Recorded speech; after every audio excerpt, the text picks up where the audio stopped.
এক ছিল ছোট্ট একটি গ্রাম। গ্রামের নাম ছিল শান্তিপুর।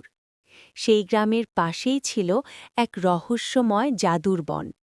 সবাই বলতো সেই বনে নাকি এক নীল পরী থাকে। গ্রামের একটি মেয়ে ছিল, তার নাম মিনা। সে খুব সাহসী আর কৌতূহলী ছিল। একদিন সে ঠিক করল সে জাদুর বনে যাবে আর নীল পরীকে খুঁজে বের করবে। বনে ঢুকতেই চারদিকে অদ্ভুত আলো ঝলমল করতে লাগল। হঠাৎ সামনে এসে দাঁড়াল এক সুন্দর নীল পরী।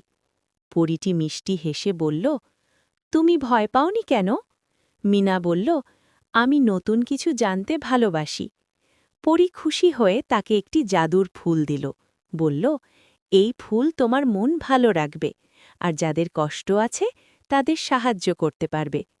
মিনা সেই ফুল নিয়ে গ্রামে ফিরে এলো।